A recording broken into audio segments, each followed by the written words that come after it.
Сайн байцгаана уу? Та бүхэнд энэ өдрийн мэндийг хүргэе. За өнөөдрийн манай BTP подкастын дугаар Дорнод Политехник коллежийн сургалтын менежер Эренчин Чой оролцож байна. За Эренчин Чойгоос эхлээд өөрийгөө манай үзэгчдэд товч танилцуулаач хэмээн урьж байна. За баярлалаа. Юуны өмнө та бүхэнд өнөөдрийн мэндийг хүргэе. За намайг Жаргалын Эренчин Чой гэдэг 32 настай. За Дорнод Политехник коллежид 10 дахь жилдээ ажиллаж байна. За сүүлийн 4 жил бол сургалтын менежерийн өөр гүйцэтгэж ингэж ажиллаж байгаа. Залуу байна да. За мэргэжлийн боловсрол сургалтын байгууллагатай хэрхэн яаж холбогдсон бэ? Яаж яваад энэ салбарт ажиллахаар болсон бэ? За ер нь бол яг өөрийнхөө сонирхол талаас эхлээд хэлэх юм бол ер нь бол яг манай ээж өөрөө нөгөө мэргэжлийн Дорнотын мэргэжил сургалт үйлдвэрлэлийн төвд ер нь насаараа энэ барилгын мэргэжлийн инженер багшаар ажилласан Баярмаа гэдэг багш хүн байдаг. Тэгээд ерөнхийдөө сая 2 жилийн өмнө төстэй гарсан. Тэгээд энэ мэргэжлийн боловсролын салбарт бас тууштай ажилласан хүмүүсийн нэг л дээ. Тэгээ яг багасаа би нөгөө ээжээгээ дагаад нөгөө мэргэжил сургалт үйлдвэрлэлийн төв барилгын тэр мэргэжил сургалт үйлдвэрлэлийн тухай үед байсан. Тэнд бол багасаа өссөн гэж хэлж болно. Тэ хүүхдүүд мэдээж нөгөө орчиндоо. Тэгээ тэнд бол яг мэдээж нөгөө яг энэ чиглэлээр ажиллаж байгаа инженер техникийн мундаг багш нартай бол тэдний өрөөгөөр дамжиж л өссөн юм хөгдөлтэй.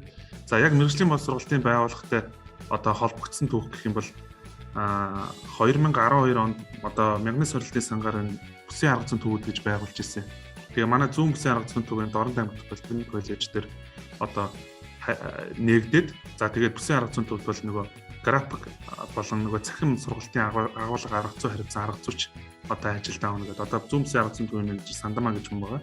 За энэ хүн бол анх наваг ажилд авчихснаар бол яг мэргэжлийн боловсролын салбартай бол холбогдсон. За тэгээд ерөнхийдөө сургуулаа төгсөөд 2 жил хувийн хвшилт ажилласан байсан. Тэгээд үргэлжлүүлээд тасралтгүй 10-аад жилийн салбарт ажиллаж байна да. Сургуулаа төгсөөд хувийн хвшилт 2 жил ажилласан гэдэг чинь шүү дээ, тий? Тэгэхээр хувийн хвшилт ажиллахын давуу тал юу вэ? Сургуульд ажиллахын давуу тал нь юу вэ? Хоорондоо юугаар ялгаатай вэ? За хувийн хвшилт бол илүү нөгөө яг өөрийнхөө төгссөн мэргэжлийн чиглэлээр ажиллаж байсан. Би ч өөрөө нөгөө график дизайн болон компьютерийн нөгөө инженерчлэлийн мэргэжлийн чиглэлээр бэлтгэсэн юм баггүй. Хувийн хвшилт бол яг тэр чигээр ажиллаж байсан. Хувийн хвшилт ажиллах нэг давуу тал нь юу гэдэг вэ гэхээр илүү тэр нөгөө өрсөлдөөн өндөртэй юм болоо гэж боддог. Гэтэ тэнд бол нөгөө янз бүрийн бас нөгөө салбарт ажиллаж байгаа янз бүрийн нөгөө өөр мэргэжлийн болон өөр төвшний хүмүүс хоорондоо харьцаж ажилладаг учраас тэнд зайлшгүй нөгөө өдөр тутамдаа л өөрийгөө байнгын хөгжүүлэлт сайтай ажиллах юм шаардлага үүсэх юм гэж боддог. За мэргэжлийн боловсрол төрийн байгууллагад ажиллах сайхан тал нь гэвэл бас энэ төрийн маш олон хангамж маш олон боломжуудыг давхар эдэлдгээр хувийн салбараас даваа талтай болов гэж бодчих. Тэгээд яг мэдээж нөгөө тодорхой нэг чиглэл рүү ажиллаж байгаа учраас бид нар ч сургалтын байгууллага шүү дээ. Боловсролын үйл ажиллагаа үзүүлэх ийм сургалтын байгууллага учраас нэг чиглэл рүүгээ илүү дагнж ингэж ажилладаг. Ийм хоёр ялгаатай болов уу гэж ингэж ойлгодог та.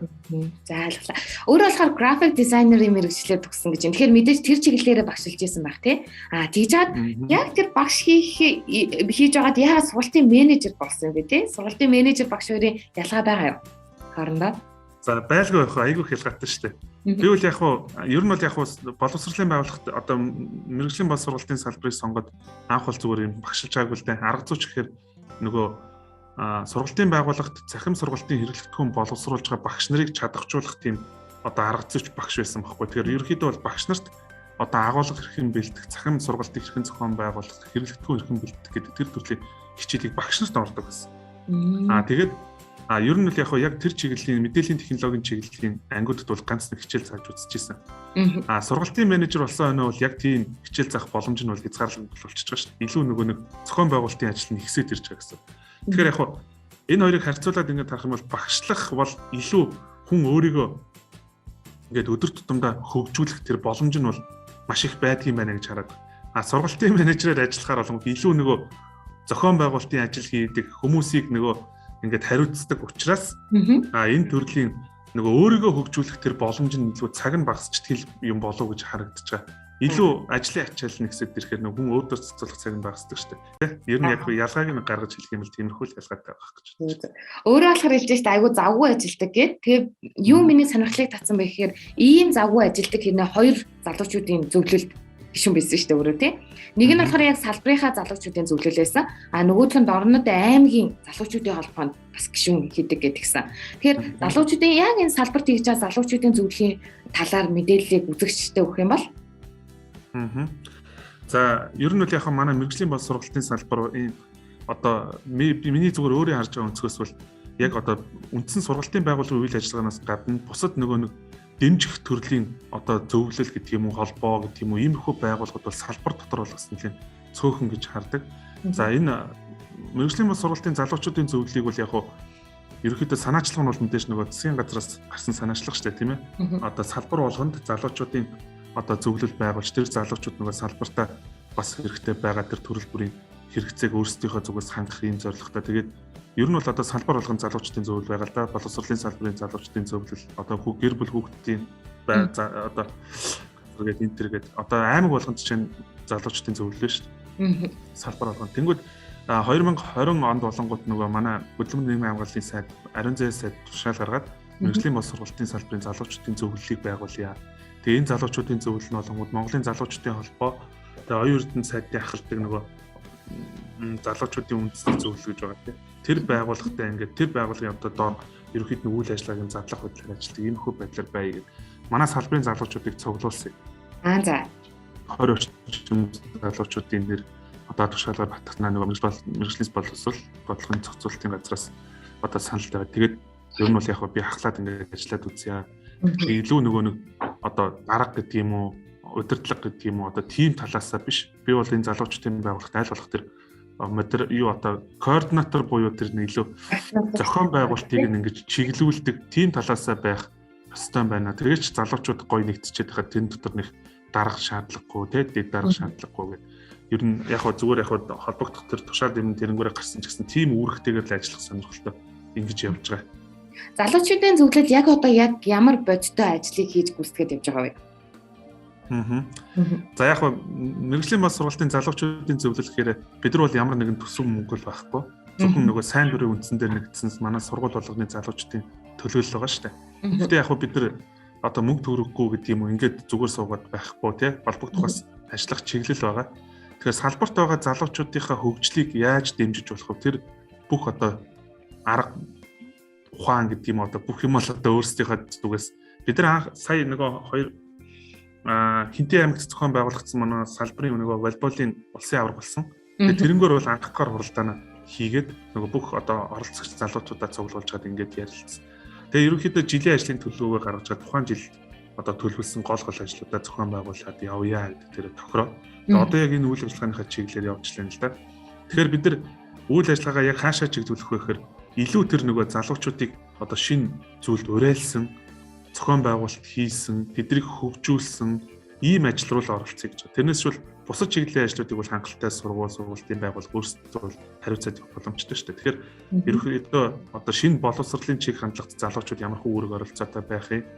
За мөн салбартаа манай залуучууд ямар шинэ одоо техник, технологи, инновац гэх юм уу те ямар хөө одоо шинэ зүйлийг нэвтрүүлэх боломжтой. Энэ бүгдэн дээр нь уриалсан, дэмжсэн, хамтарч ажилласан ийм л зүйл бай гэж ингээд ярьж байгаа. Тэгээд яг сүүлийн үед ингээд зохион байгуулж байгаа нэг 2-3 ажиллаад дурдах юм бол бид нар сар болгоныг нөгөө одоо онлайн цахим сургалтын одоо арга хэмжээ зохион байгуулдаг ийм үйл ажиллагааг эхлүүлчихэд байгаа. Эхний сургалтаа бол зохион байгуулсан. Одоо энэ сарын сургалтыг жишээ нь одоо зөвхөн сургалт дээр бас төдийлөн сургалтанд хамрагдаад байдаггүй нийгмийн ажилтан татвар орны багш хоёрыг хамруулжгаад улсын хэмжээнийхээ бүх сургуулийг дэгжээд яг хүүхэд хамгааллын чиглэлийн хүүхдийн хүмүүжил нөгөө зан төлөв тэгээд тэдэнтэй харьцах арга зүг тэр хүмүүст олгох тийм чиглэлийн сургалтыг бас хийгээд 2 дахь удаагийн сургалтыг төлөвлөчээд байна. За яг өнөөдрийн байдлаар бол бид нар 3 дугаар сарыг өөрсдийнхөө хэмжээнд нөгөө change experience гэдэг нөгөө туршлагаа солилцох ийм сарын аян болгоод одоо 2 хоногийн өмнөөс бид нар өдөртөмжөө тараагаад тэгээ энэ өдөртөмжийн дагуу манай мэрэгжлийн боловсролтын салбарын сургуулиуд хоорондоо залуу багш нарын солилцох. Гэтэ солилцох гэдэг нь болонгууд 2 сургууль хоорондоо солилцох биш. Манай сургуулиас одоо нэг сургууль дээр очиход нөгөө сургуулиас дараагийн сургууль дээр гэсэн ийм одоо энэ цацраг хэлбэртэй гэх юм одоо тийм ээ ийм байдлаар солилцох. Тэгээ одоо өнөөдрийн байдлаар бол тэр ажилт маань өчигдөр ингээд зарлагдах л өнөөдөр 14 сургууль хүсэлтээ илэрхийлсэн. Тэгээ бид нар өнөөдөр баг 10 сургуулийн холболтыг хооронд нь хийгээд өгсөн байх жишээтэй. Тэгээ одоо бас нэг хийж байгаа ажил нь салбартаа зүгээр яг өөрсдийнхөө сайн туршлага гэдэг юм уу тийм ээ зөвхөн одоо энэ тентхийн одоо инфлюенсерийг бол авчрахгүй гэж. Тэгээ яг салбартаа нөгөө мэрэгжил болгон дээр ингэж манлайлж ажиллаж байгаа одоо залуу багш нарыг урьж олцуулаад нэг подкаст маягийн хийх гэдэг эхний дугаарынхаа бичлэгийг хийсэн бас ингээд одоо цэцэг гал ингээд дараа дараагийн юм төлөвлөлөө хийж л да. Тэгэхээр бид эдийн үйл ажиллагааны чиглэл айл болох төр залуу багш нарыг уриалсан, тэднийг хөгжүүлэхийг зорьсон, хооронд нь мэдлэгийн шеэрлсэн, тийм ээ, туршлагын солилцуулсан ийм арга хэмжээнүүдийг л зохион байгуулах нь одоо хамгийн тохиромжтой болов гэж бодоод л бас хэсэг залуучууд нэгдээд ингээл сайн дурын үндсэн дээр явж байна да. За энэ салбарт баг анхны юу авах тийм үү залуучуудын зөвлөл авах тий таны энэ байгуулсан зөвлөл. Тийм одоо би яг өмнө одоо яг сайн яаж ирсэн мэдэхгүй байна. Гэтэ одоо би тэгжил бодож байна. Гэтэ магадгүй бас мэдээлэл тоо байж магадгүй шүү. Өмнө хүмүүсээс үүсгэсэн ч юм уу. Зөв. 20 онд байгуулагдсан дээр нь коронавигийн үед байгуулагдсан гэж сонсоход та нар маш олон ажлыг ингэж төлөвлөсөн байгаа байхгүй юу? Надад юу амар сашилтаа санагдаж байна гэхээр манай сонсогч ч гэсэн энэ бас таалагдж байгаа гэж бодож солилцооны хөтөлбөр байгаа байхгүй юу? Багш нар чадахчхан дээр нэгийг солилцоо хийж штэ. Ялангуяа 10 жилийн сургууль юм уу ихтэй сургуулийн хувьд болохоор солилцооны хөтөлбөрийг тийм түгээмэл хийдэггүй. Эсвэргээр болохоор салбар дундаа солилцоо хийж одоо юу байгаа штэ Эмсүүд Политехник коллеж одоо янз бүрийн аймагуудад байгаа штэ тий. Тэгэхээр ийм гоё солилцооны боломжийг бий болгоод сургуулаад дэмжлэг авах гэж ингэж хичээж ажиллаж байна гэдэг бол үнэхээр сайшаалтай гоё санаа байна. Тэгээд энэ ажлаа ажил хэрэг болгоороо цаашдаа маш гоё хэрэгжүүлээрэй гэж хүсэж байна. За дорнод юу дорнод аймгийн залуучуудын холбоо ний үйл ажиллагааны талаар ярих юм бол энэ та нар хийж байгаа үйл ажиллагаатай уялдаатай ажилддаг уу эсвэл өөр одоо чиглэлээр ажиллах уу?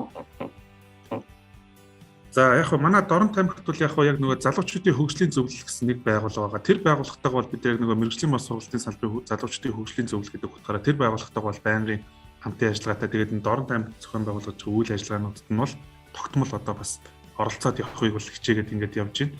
За аймагт бол яг хөө залуучуудын одоо холбоо гэж байдаг тий. Холбоонд бол яг хөө идэвхтэй одоо оролцогчоор бол явдаг. Би бол гэхдээ яг гишүүн биш л тий. Гэтэ ер нь бол яг манай Дорн тамхич бас нэг юм онцлогтой л да. Дорн тамхич яг ингээд гоо шинийг сэдээд ингээд өөртөө ингээд бүлэг болоод явж байгаа залуучууд зөндөө байдаг байхгүй. Одоо жишээ нь залуучууд ингээд нэгдээд маш олон төрлийн үйл ажиллагаа зохион байгуулж байгаа юм л да. Энд нь бол аль болох идэвхтэй оролцох тэр үйл ажиллагааг дэмжих ийм ажлуудыг яг. Гэтэ одоо яг би нэг ингээд ингэж боддог шүү дээ. Ер нь бол одоо нэг аль нэг залуучуудын зөвлөлт гэдэг юм хариалагдаад ингэхэр чинь нөгөө нэг яванда тэр залуучуудын зөвлөл чинь бас нэг өөр сонирхол руу яваа орчдөг тий бас тийм байдаг учраас актер нэг хатуу гишүүнчлэлтэй нэг юмд ингэж хамаарагдаж бас ажиллах юм их төв хүний хувьд зордггүй л би өөрөө ямар нэг намын харьяат бус одоо харьяат нам амын гишүүн биш байхгүй. Тэгэхээр яг цаашдаа нөгөө холбоо юмнууд маань бас тийм зорилго руу явчих гад байдаг яг тэр ховор тохиолдолтой. Тийм болохоор нэг хариалагдахгүй зүгээр сайн оролцогч нь бай тэгээ тэндээс авч болох юм юу вэ? Тэрийг одоо өөрийнхөө сургалтын байгууллага гэдэг юм өөртөө хамтарч ажиллаад залуучуудад төвөх юм юу вэ гэдэг тэр талаас нь харж бас үйл ажиллагаанд идэвхтэй оролцохыг бодоод явдаг юм л. Таны юу үнцэн айгуу гоё юм байна. Ялангуяа аймагуудын зам залуучуудын холбоо яадаг гэхээр нам байдаг шүү дээ. Тэр бол нэг нууц биш. Тэгэнгүүт ингээд ямар нэгэн улсын хурлын гишүүн гарч ирэхээр ч юм уу тэрний дагуу үйл ажиллагааг явуулдаг. Гэтэл эсвэргээрээ өөрөө болохоор үнцнийг бүтээх гээд бид нар ингээд санхүү үжилт энэ төр босгож чадахгүй байсан ч яах вэ гэж өөрөө үзэж штэ тий. Тэгэнгүүт ингээд энэ чигээрээ явъя гэдэг бол маш гоё санаа байна.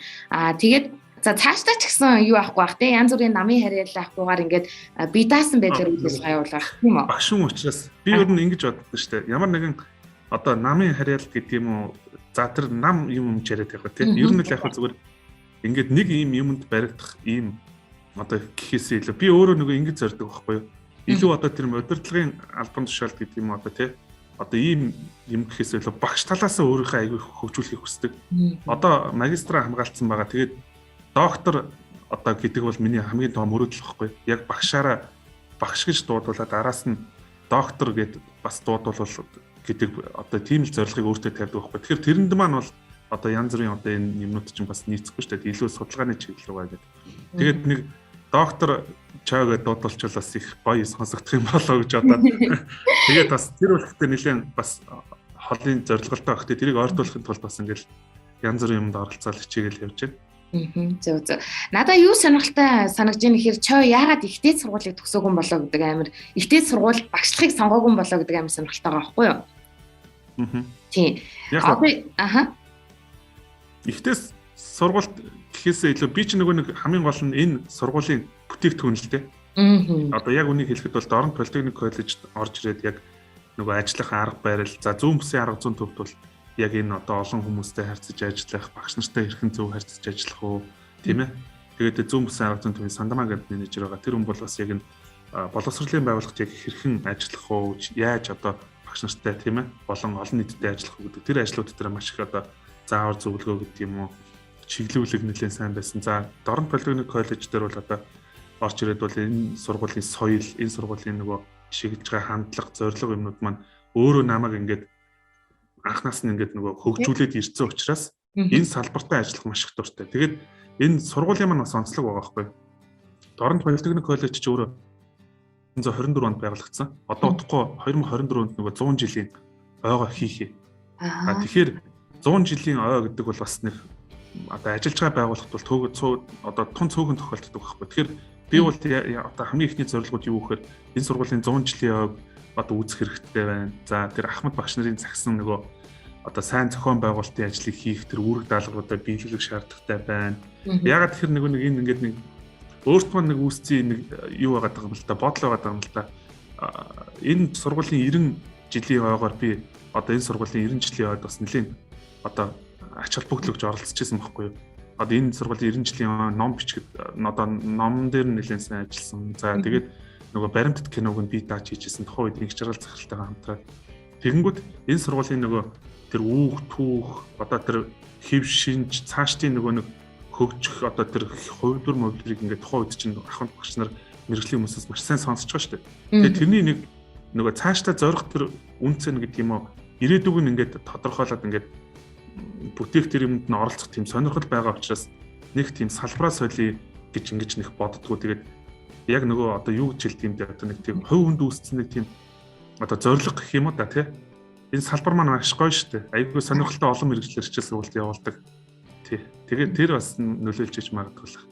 Энэ нөгөө true calling гэдэг дээ шүү дээ. Нөгөө сэтгэлийн дуудлага гэ. Тэгэхээр би ерөнхий чагийн үед юу гэж харж байгаа нэхэд дуудлага олцсон хүн юм аа гэж харж байгаа байхгүй юу? Тий. Тэгэхээр нэгэнд юу хүсэж байгаа мэдж байгаа хаана юу ихээ ингээд бодцсон. Тэнгүүд ямар ч боломж гарсан тэрийг яагаад эрсдлүүрээ те эндээ ингээд ажилласан болтой маш гоё залуугийн төлөөлөл байна. Тэгэхээр Монголын залуучууд те хэрхэн яаж өөрчлөгдөж гин гэж өөрөө харж байна вэ? Тэ бид нар өөрчлөгдөж гин үү? Эсвэл ингээд хിവэрэ байгаад байна уу? Ер нь бол зүгээр яг үнийг хэлэхэд бол би энэ дээр бол амар тийм нэг юу гэдэг байхгүй юу? Монголын залуучууд бол маш өөр болж байгаа. Одоо хэд хэдэн нөгөө үеуд өнгөрчөөд нь шүү дээ. Одоо бид нар бол одоо баг 80 90 оных нь гэдэг ер нь бол хуучин үедээ болсон. Биднээс чинь цаашаа Z generation гэж нэг явж исэн. Тэгэл одоо бүр альфа болцсон тий. Тэгэхээр яг одоо ингээд яг л нөгөө 10 жил тутамд ингээд боловсон хүчний энэ нөгөө хандлага шал өөр л болж байгаа юм да. Тэгтээ тэргүй нөгөө ер нь дэлхийн боловсролын чиг хандлага чинь хаашаа эргэж байгаа вэ энэ төр гэдэг ийм их одоо зөндөө судалгааны юмнуудыг бас үзэж харж лээсэн л та. Залуучууд бол бүр нэрээ яг үнийг хэлэхэд нүдэн дээр нэрээ шал өөр болцсон байгаа юм чи. Одоо ингээд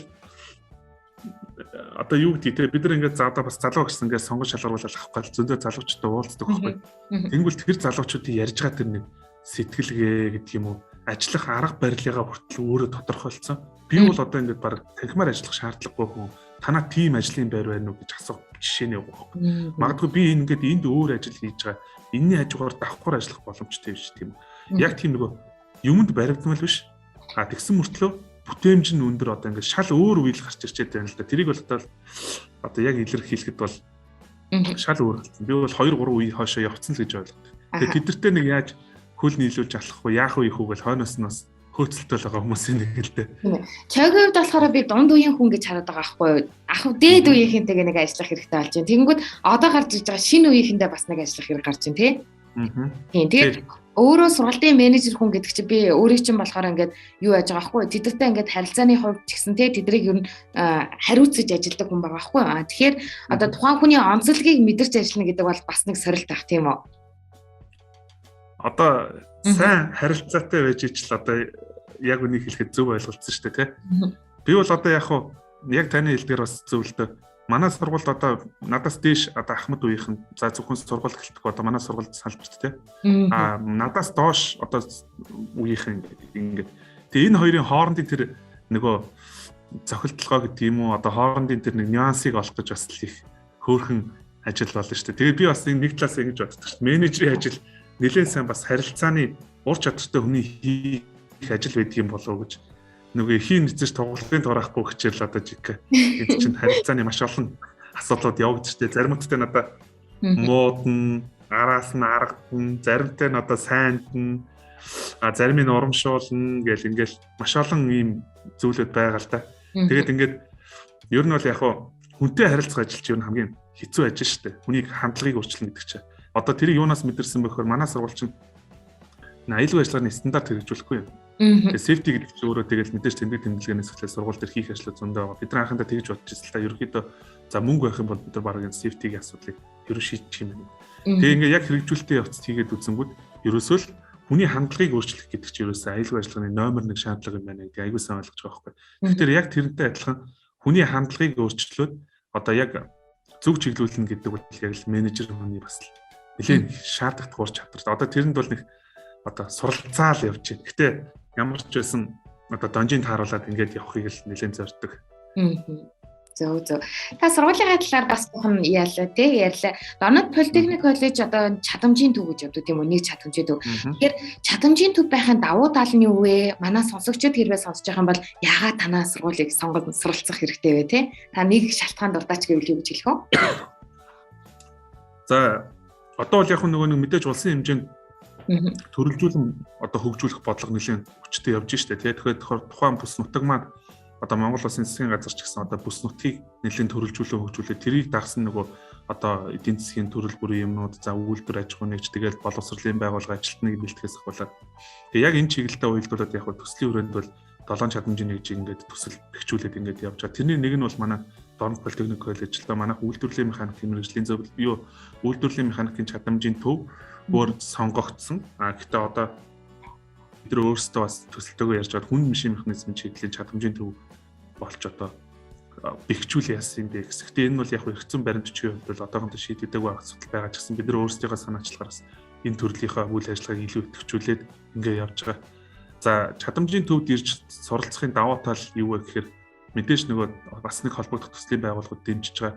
Тэгээд тэрэн дээр нэмэгдээ сургууль бас нөгөө чиглэлээ тодорхойлсон учраас тэр чиглэл рүү ингээд бэлтгэж байгаа боловсон хүчний тэр сургалтын чанар ямар байх вэ гэдэг дээр нэлээд анхаарал багшлах боловсон хүчин, сургалтын орчин, материалыг одоо хэрэглэгдэх хүн бааз гэдэг юм уу те. Иймэрхүү юмудаа маш сайн бэлдэж байгаа. Тэгэхээр юу гэж хэлэх гээд нэхэр манай сургуулийг сонгон суралцах одоо гол давуу талууд нь гэвэл нэгдүгээрт одоо бидний энэ зорж байгаа чиглэл гэдэг юм уу те зорж байгаа энэ үйл ажиллагаанд хамрагдвал илүү одоо их боломж үүснэ.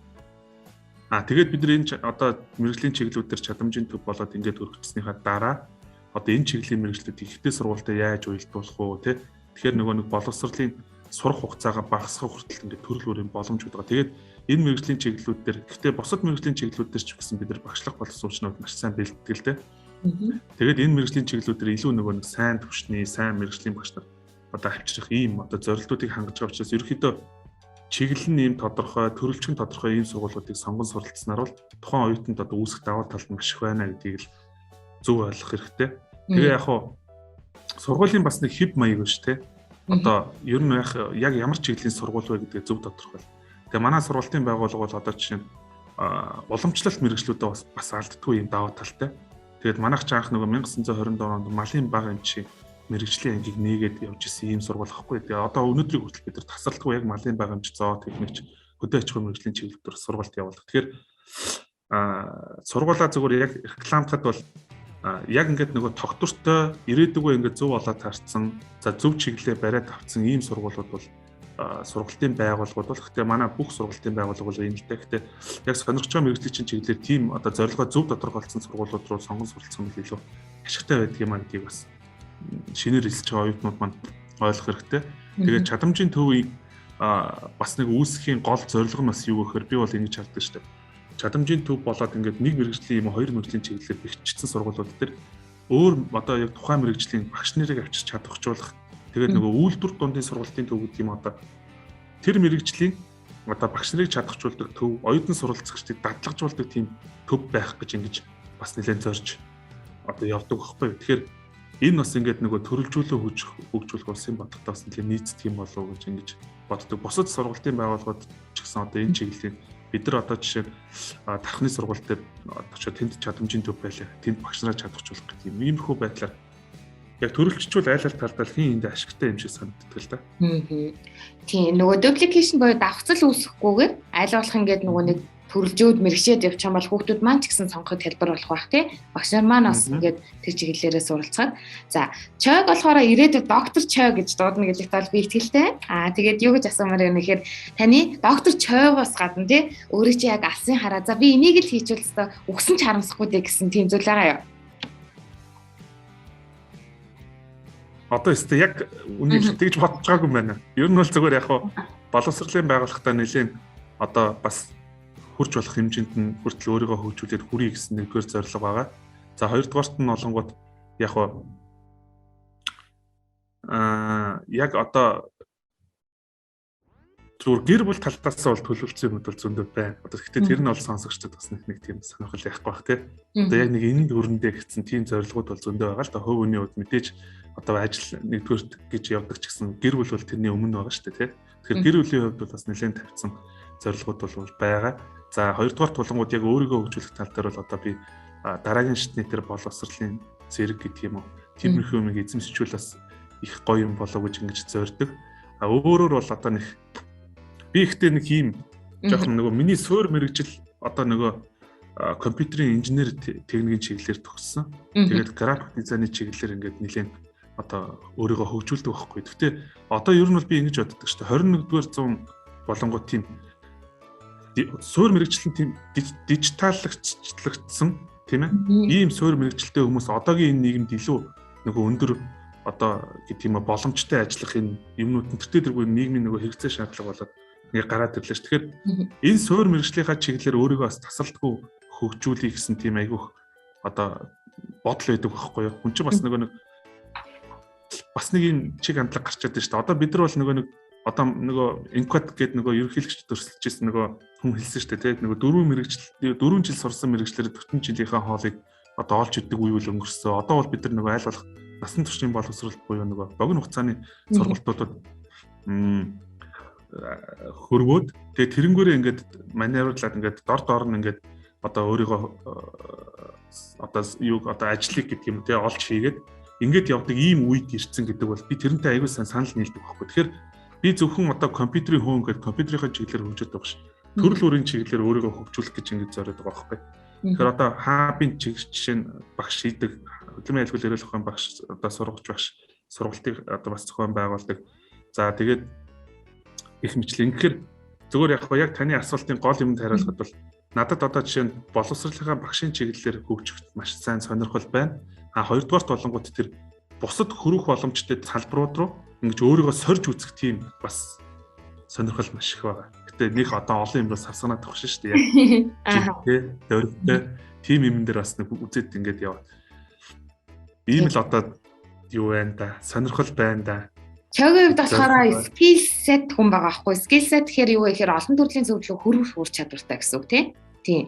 Яг өөрийн чинь хэлснээр болохоор бид нар хоёр төрлийн хүн хуваагдж болж байгаа шүү дээ. Зарим нь яг мэрэгшээ явчих болж байна л да. Зарим нь болохоор бүх зүйл рүү ингээд ороод тодорхой хэмжээнд мэдлэгтэй хөрөөд явах тийм юм ингээд нийгэм цаанаасаа биднийг тийм байхыг шаардж байна тийм үү. За тэгэхээр чоо яаж энэ бүх ажлыг амжилт юм бэ? Чи ер нь унцдаг юм уу? Одоо ингээд өөрийнхөө сургалтын менежерээ хийн тий давхар тэнгүүдийн энэ олон холбоодын ажлыг зохицуулна гэхээр яг унтлахгүй явах те би ч бас сайн унтдаг байна шүү дээ. Яг зүгээр ингээд нэг хүнд ч яг би лав хувьдаа ингэдэг шүү дээ. Ингээд нэг ажлуудаа ингээд нэг тийм удаан ухаад байдаггүй. Ерөнхийдөө за энэ дээр ингэж ажиллах хэрэгтэй байна гэдэг тэр нэг ажлын юм зөв хийх арга барилаа аягүй сайн бодцоод тэгээд тухайн ажил руугаа оронгууд аягүй амархан ингэж хийгдчихдэг байхгүй. Одоо жишээ нь за ажраа ингээд би бодож байгаа шүү дээ. Өнөө өглөө жишээ нь одоо ажиллаа төлөвлөхөд өчигдөр орой гэртээ ингээд бодчих. За маргааш нэг одоо энэ менежерүүд рүү холбогдоод ингээд ярьчих юм байна. Ингэж яриагээ тэрийг ингээд өөрөө эндий хийж байгаа байхгүй. Тэгээд яг ингээд тэрийг өглөө босч ирээд галс тэр нөгөө ботсон арга барилаараа ингээд тэгэхээр олон ажлыг амжуулах одоо гол үндэс нь зөв төлөвлөлт байдаг юм бол шүү дээ байхгүй. Энэ ажлыг яаж хийх гэдэг вэ? Хинтээ хамтарч хийх вэ? Хинээр хийлгүүл үр дүн гарах вэ гэдэг тэр одоо ур чадвар хүнд бас их чухал юм шиг л байгаа юм л да. Би бол одоо тэгш нэг удаан бодоол ингээл толгоогоо энэ дээр ингээ яах вэ? Хэрвээ үнэхээр өөрөө чадахгүй бол чаддаг хүнд нь тэрийг нь хэлээд та ингээд өгөөч тэгээд өгөөч. Ингүүл би энэ дээр нэг чиг гэдэг тэр нэг тийм л одоо зүйлэр ингээд хийдэг учраас миний ажлууд бол өдөртөө ер нь бол амждаг. Би оройн цагаараас гэр бүлдээ зарцуулах цаг айгүй их гараад ажлыг айгүй хийдэг. Тэгэхээр тэгээд үлдсэн цагт нь сайхан унт чинь гайгүй штэ ер нь. Гэтэ нэг л мэтгэд өдөр өнгөрцөн байдаг ш та сая да. Тийм л одоо. Тэгэхээр амьдралын тэнцвэртэй байдал гэдгийг бол маш сайн яа гэм биш үү? Мөрлөг болгож амьдрдаг ийм хүн байх юм тий. За та манай сонсогчдод тий хандаж хэлэх зүйл байна уу? Сүүлийн одоо тий сэтгэлдээ бид нар тоолцоо гэж хэлмээр байна. Ялангуяа одоо сүүлийн үед гарч иж байгаа залуучуудын хувьд болохоор яг юун дээр анхаарвал чи болчихно гэж бодож байна. За мэдээж яг одоо миний энэ ярьсан зүйлийг мэдээж манай одоо салбарын залуучууд бас сонсох байх л та. Тэгээ яг мэргэжлийн бол сургалтын салбар гэдэг бол өөрөө бас маш онцлогтой салбар шүү дээ. Энэ салбар бол маш чухал гэж би боддог байхгүй. Тэгэхээр одоо яг энэ салбарт ажиллаж байгаа залуучуудынхаа одоо залуучууд бид нар энэ салбарын одоо шинэ өнгийг тодорхойлох гэдэг юм уу, шинэ одоо өнгийг тодорхойлох төр үйл ажиллагаанд маш их идэвхтэй оролцох юм шаардлага бол одоо үүсчээд байна. Тэгэхээр энэ дээр бол бид нар аль болох өөрсдийнхөө боломжоор бүгдээрээ эрвэх хитэн талаас нь ингээд одоо оролцох шаардлагатай байна тийм ээ. Оролцдоггүй гэж байгаа юм биш шүү. Илүү тэр оролцоогоо нэмэгдүүлэх шаардлагатай байна гэж уриалах гал юм л да. Нэгдүгээрт нь. За хоёрдугаарт нь болонгууд яг мэдээж би бол ингэж зорддог. Одоо боловсролын чиг хандлага дэлхийн одоо нэлийн бас өөр болж шít.